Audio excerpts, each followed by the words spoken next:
It's almost comical, and if it weren't so serious, it would be really funny. But this man is going unchecked. He's the Teflon Donald. Teflon. I love that line. I may steal it.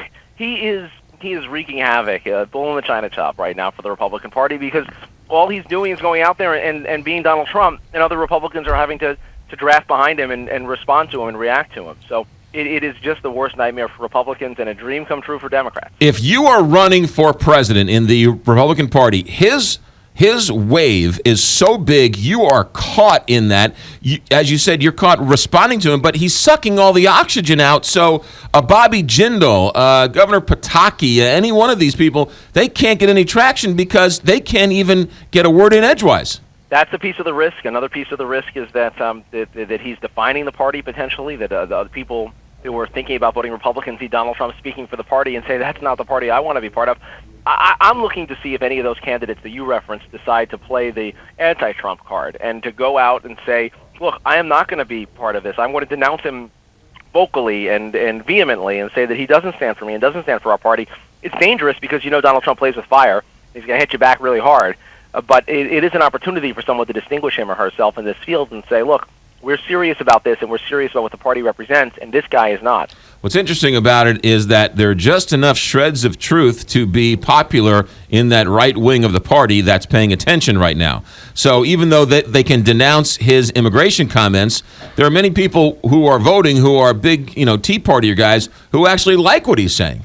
Here's the thing. He's not hurting in the polls. He's losing friends. He's losing sponsors. He's losing partners. But he's polling pretty strongly. He's still a front runner if you look at national polls. He's going to be on a debate stage in a couple of weeks, and he is going to be a factor for a long time. So he's appealing to people in its own way. Clearly there's a celebrity factor and all that, but you can't just say Donald Trump is a sideshow. He's become the main show. You also can't deny that when he sits down with Anderson Cooper, when he sits down with Hannity, when he sits down with O'Reilly, when he sits down with anybody, you stop flipping channels and want to see what the crazy man says. Yeah, I mean, it's undeniable. He is what he purports to be and purports to say. And when people try to rein him in, he fights back at that. He never apologizes and never backs down. And look, undeniably, there's people in the party that find that to be compelling. But also undeniably, there's people in the party that find that to be pretty annoying and maybe worse than that, maybe damaging. So the story yesterday, or I guess earlier this morning, late last night, was that the head of the RNC, Reince Priebus,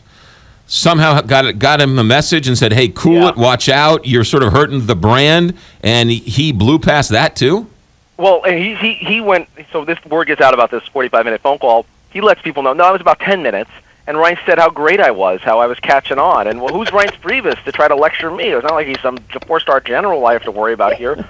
So even if when you try to nudge him, to gently push him, it does not work. It backfires, and that's the danger and the peril and all of the weirdness that is Donald Trump. Well, they should have known. I mean, seriously, the head of the Republican Party had to have known. You cannot tell Donald Trump what to do. Well, that's the point, or even though. Gently nudging But that's the point, though, I think, is he's a time bomb. He's exploding. He's popular, but he's a disaster all at the same time for your brand. So what do you do? So, Rick Klein, how does this end? What happens?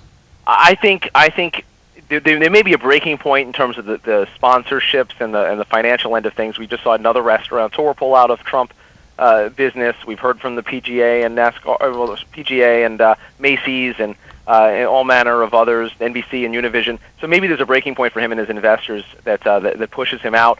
Other than that, I'm just looking for someone to turn on Trump in a very big and vocal way and try to distinguish their candidacy by saying Trump is not my candidate. And when that fight happens, we'll see if someone's able to actually beat the Donald at his own game. So, in other words, go big or go home.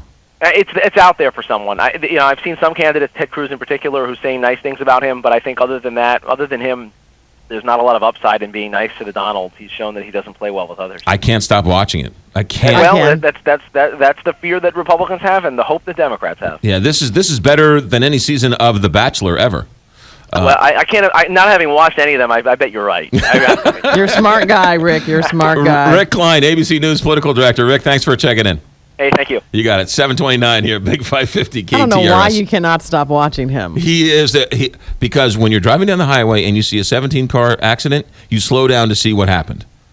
He's a train wreck. There's only so many times you can see a rabid dog talking. No, I can't get enough. I haven't reached that threshold yet. I'm sure at some point, if you eat 17 bags of M&Ms, at some point you get full, and you say, put these away. I'm eating the whole bag. I haven't gotten there yet. Or like 3 rotten eggs. I've got potato chips all over my chest, lying on the couch watching Donald Trump. I can't get enough of the man, especially those eyebrows.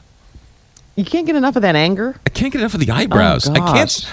I pause it and stare at his eyebrows. It's unbelievable. You know what amazes? Well, I don't know. Another segment. The other thing that amazes me is that Larry Connors, ladies and gentlemen, is driving from house to house all around St. Louis